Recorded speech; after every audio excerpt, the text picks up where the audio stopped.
Hello everyone. In today's video, you are going to learn once again the most important part of writing, and that is what we call grammar. In grammar, today we're gonna learn the conditionals or the conditional sentences, whether you are going to write an essay in IELTS writing text 2, or you are writing something like in IGCSE, O levels, A levels, or if you are to write an essay on any topic.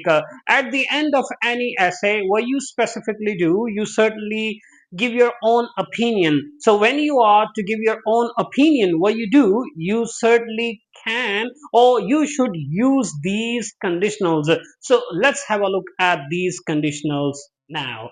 There are actually four conditionals, and I have written all those four conditionals right in front of you. The very first condition, actually what exactly the conditional sentences are, actually the conditional sentences, they depend on two clauses, the if clause and without if clause.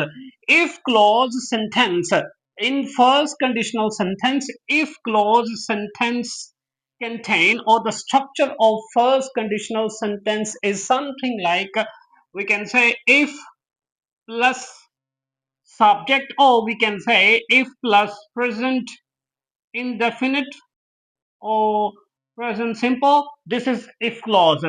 And without if clause, or we can say that if clause is dependent clause and without if clause is independent clause.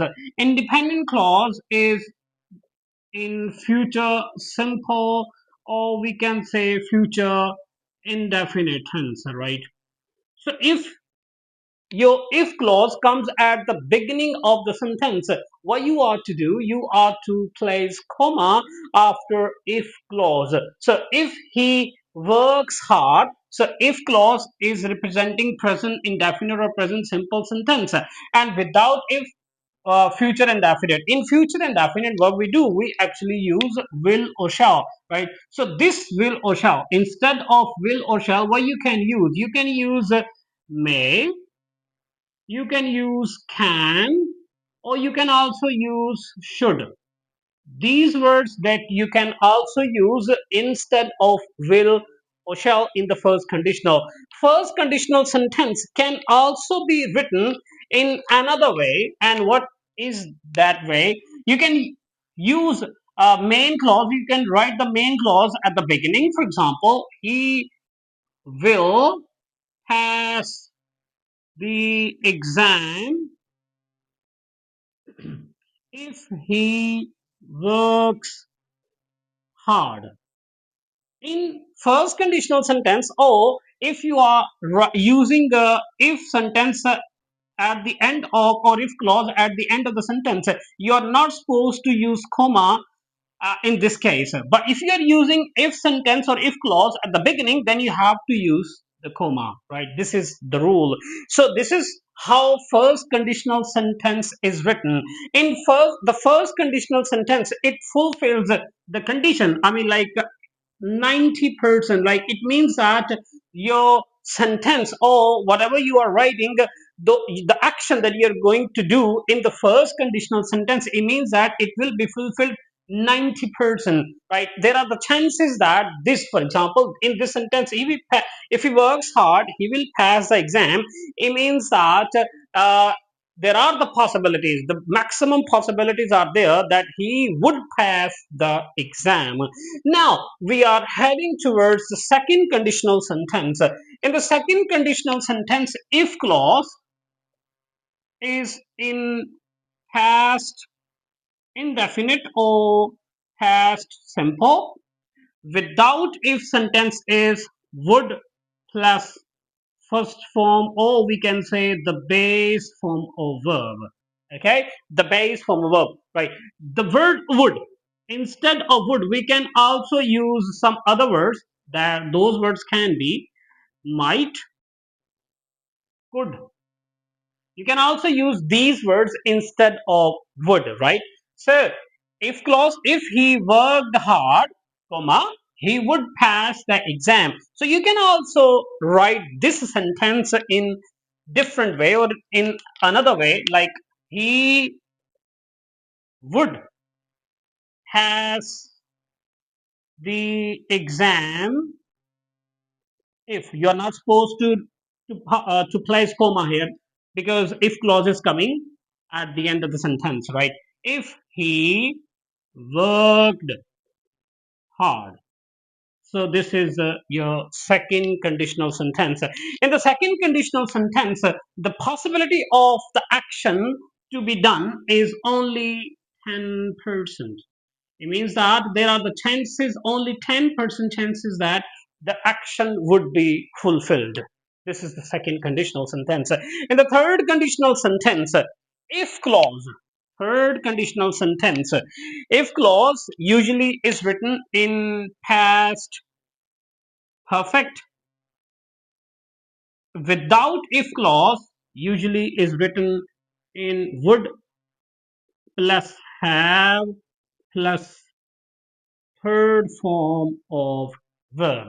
So this is how your third conditional sentence is written. You can also write the third conditional sentence in this way, like he would have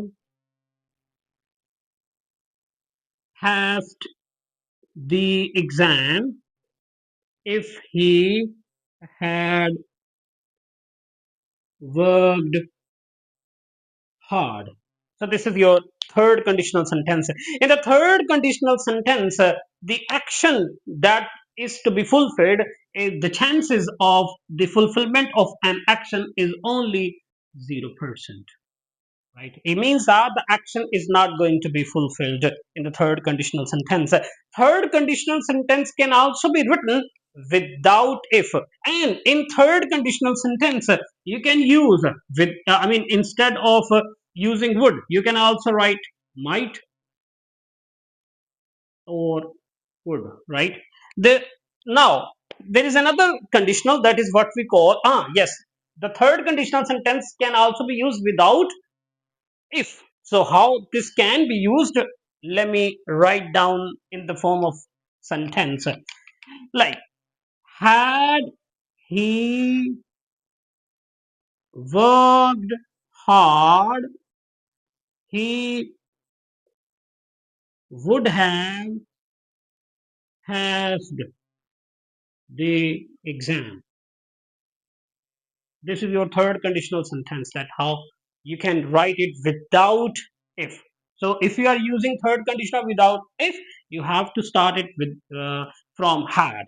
In Now there is another one, that is what we call zero conditional. In zero conditional, what you do, zero conditional sentence, if clause, if clause is written in present indefinite, or we can say present simple, and without if clause is also written in present indefinite. Okay, now zero conditional sentence, actually in zero conditional, universal truths are written in zero conditional sentence. I hope it makes sense to all of you.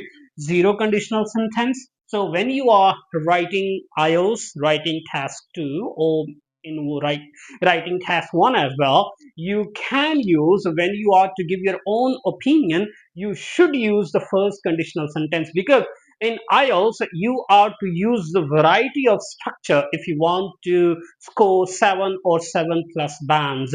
So if you want to get 7 plus or A bands in the writing, you have to use a variety of structure. You are not to use only the simple sentences. You go to use the passives, direct, indirect, subjunctives, conditionals, conjunctions, correlative conjunctions. Right? There must be variety of structures in your writing. So I hope everything is clear to you, right? So stay tuned for the further more videos. Thank you very much.